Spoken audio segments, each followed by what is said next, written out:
mencadangkan sesuatu perkara yang melibatkan kesemua negara yang terlibat dengan masalah. Baru-baru ini, anggota DPR Malaysia terlihat terkejut ketika mendengar tentang kemajuan yang signifikan di Indonesia. Mereka tidak menyangka bahwa negara tetangga ini telah berkembang pesat dalam beberapa tahun terakhir. Kemajuan ekonomi, infrastruktur, dan teknologi di Indonesia membuat Malaysia merasa perlu untuk mengevaluasi kembali strategi pembangunan mereka, kata seorang anggota DPR Malaysia. Mereka menyadari bahwa Indonesia telah menjadi kekuatan regional yang signifikan dan tidak bisa dianggap remeh lagi. DPR Malaysia berencana untuk meningkatkan kerjasama dengan Indonesia dalam berbagai bidang untuk memajukan negara mereka sendiri. Sebenarnya cadangan tukar nama Laut Cina Selatan ni sejak dulu lagi dah ada. Dan saya puji Ahli Parlimen Tumpat YB Mumtaz yang bawa cadangan ini ke dalam Dewan Rakyat. Saya setuju untuk kita tukar saja nama Laut Cina Selatan kepada Laut Malaysia. Bukan jadi isu pun. Walaupun kita tukar nama Laut Cina Selatan kepada Laut Malaysia contohnya, belum tentu ianya diiktiraf oleh dunia. Bahkan negara Cina pun tak kisah. Tapi penukaran nama ni sebagai antara cara kita melawan tuntutan Cina. Bertegas dengan perairan kita, tunjuk yang kita ni juga berani melawan. Korang kena ingat ya, Cina pun tukar nama-nama kawasan utama laut kita dekat Sarawak sana tu tau. Contohnya Beting Raja Jarum, dia tukar kepada Baikang Ansha. Dan ada lagi beberapa lagi nama yang Cina tukar kepada nama Mandarin.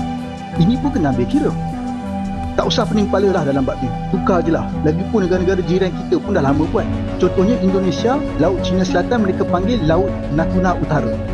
Apapun, di samping kita tukar nama Laut Cina Selatan ni, kerajaan boleh perkasakan lagi aset tentera laut kita sebagai langkah berjaga-jaga. Seriuslah, kalau ada lagi sesiapa yang tak setuju dengan cadangan ni, saya rasa sanksi sama ada mereka tak faham taktik peperangan atau memang mereka ni jenis penakut. Anda yang mana satu? Bagaimana kerjasama di antara kedua negara dalam konteks ASEAN dan pertahanan untuk kita melihat kepada isu di Laut Cina Selatan itu, Doktor?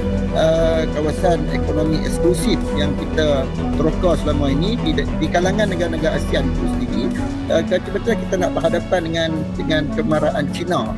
Jadi dalam aspek ini, kepakaran yang dipunyai oleh Bapa Presiden Prabowo ini yang merupakan individu ketiga yang pernah terlibat dalam aspek ketenteraan ni, termasuklah juga beliau pernah menjadi Menteri Pertahanan. Kalau kita lihat dulu, dia ada merupakan pesaing kepada Presiden Jokowi itu sendiri tetapi selepas selesai pilihan raya ini, yang bagusnya mengenai politik Indonesia ini, apabila beliau, walaupun beliau tewas dalam pemilihan yang sebelum ini, tetapi beliau tetap menerima jawatan apabila dilantik oleh Presiden Jokowi yang sebelum ini sebagai Menteri Pertahanan. Jadi beliau menerima pelantikan tersebut. Ini menunjukkan satu keadaan harmoni, keamanan yang baik dalam politik Indonesia itu sendiri. Apabila orang yang bertembung dalam pilihan raya akhirnya boleh bersama-sama duduk dalam kabinet. Dalam kabinet kita lihat ada 34 menteri dan salah seorang daripadanya adalah Presiden yang hari ini, iaitu Bapa Prabowo itu sendiri. Jadi dalam aspek keselamatan ni, selepas daripada Presiden Soeharto dan juga SBY Presiden Susilo, ini Presiden Prabowo adalah merupakan orang yang pernah terlibat dalam aspek ketenteraan itu sendiri. Jadi kita melihat dalam hal ini mungkin ASEAN boleh memanfaatkan kepakaran ketenteraan dan pengalaman yang dipunyai oleh Bapa Prabowo ini dalam untuk memantapkan isu-isu keselamatan dan juga bagaimana perancangan strategik geopolitik dalam ASEAN itu sendiri. Mungkin Bapa Prabowo ini boleh dijadikan sebagai mentor di kalangan pemimpin-pemimpin yang terlibat dengan Laut Cina Selatan. Contohnya Filipina, Vietnam, Brunei, Malaysia dan juga Indonesia itu sendiri boleh menubuhkan satu task force selain daripada ASEAN tu, satu task force berasingan daripada ASEAN, supaya dia menjadi satu meja rundingan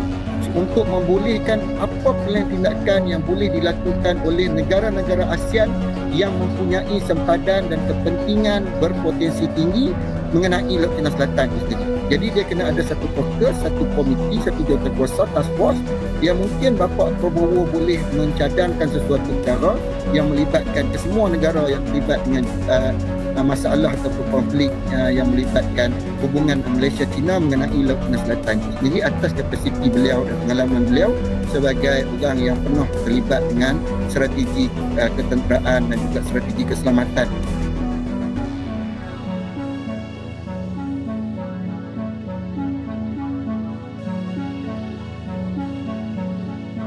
tersebut dan Yang Berhormat telah bagi jawapan, tapi saya tak dapat jawapan yang terang, iaitu Timbalan Menteri daripada Alor Gajah ni berkata bahawa Laut Cina Selatan selamat, tertawar dan terbuka. Tak faham.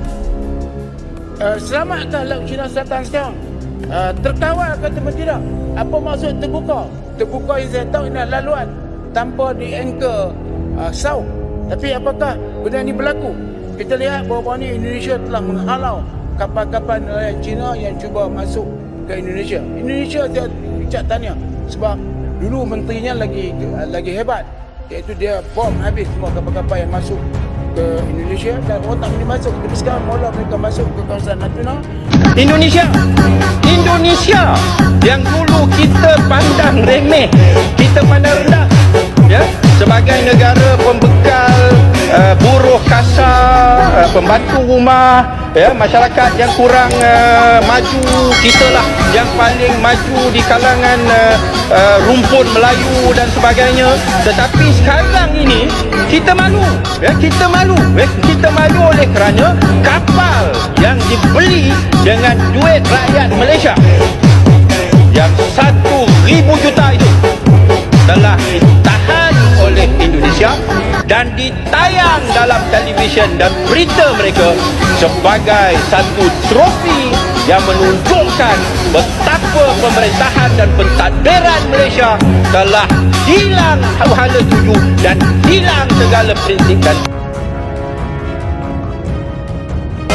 DJ